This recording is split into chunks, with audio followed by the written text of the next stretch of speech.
This is the New York Times from 1962, this is the New York Times from 2022, this is the CBS Evening News from 1952, and a very good evening everybody coast to coast, this is the CBS Evening News from 2022. Good evening and thank you for joining us.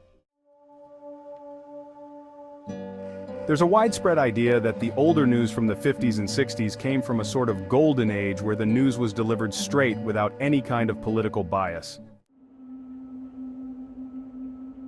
So is it true? The answer I found is actually yeah, kind of. In the 50s and 60s, cultural, technological, and political forces came together to create a unique moment in time that this video is going to explore. Along the way, we're going to talk about the rise of television, Joe McCarthy, 60s radicals, and even a bit of Ronald Reagan.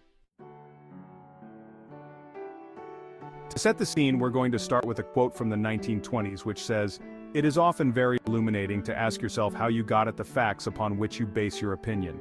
Who actually saw, heard, felt, counted, named the thing about which you have an opinion? Was it the man who told you, or the man who told him, or someone still further removed? And how much was he permitted to see?" Walter Lippmann, from Public Opinion, 1922.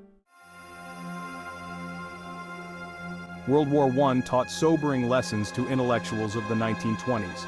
Nations on both sides of the conflict heavily propagandized their own citizens, each side convincing their own public that they were existentially threatened by cartoonish villains on the other side. Through that process, nations were able to send seemingly endless soldiers to their front lines, each side fighting in their own version of reality. The propaganda worked so well that the fighting became difficult to stop, making the war longer and more deadly than it otherwise probably would have been. So, emerging from the haze and the confusion of World War I was this new generation of intellectuals, with Walter Lippmann probably being the most famous, that were especially concerned with this ability to manipulate the public and the concerns that posed for the social order. At the same time, there was this new technology developing that seemed especially suited to do that manipulation, which was the radio. Radio was a compelling technology which meant that relatively few people, the people who owned radio stations, could reach a huge audience, which meant that they had a potentially huge influence.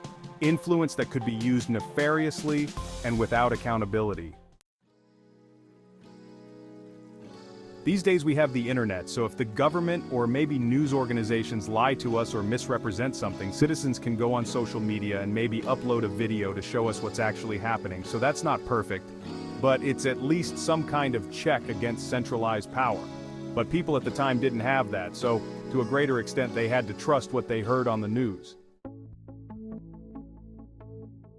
So that brought out a concern for democracy, and from that came a doctrine of social responsibility, especially when it came to those who are in charge of delivering the news.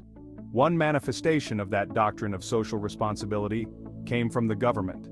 In order to promote free thinking among the public and a more stable democracy, people thought the government needed the ability to regulate big corporations, and in this case, news organizations, in case they behaved irresponsibly.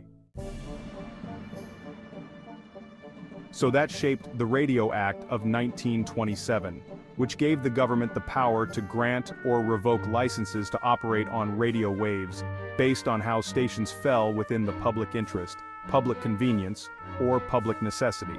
It's questionable how useful that clause of the Radio Act actually was or how often it was actually enforced, but it set the stage for what happened with television about 20 years later.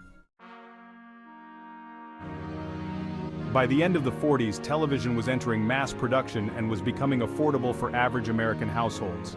It was clearly a more compelling technology than radio and was clearly set to be the next big thing in terms of popularity and influence.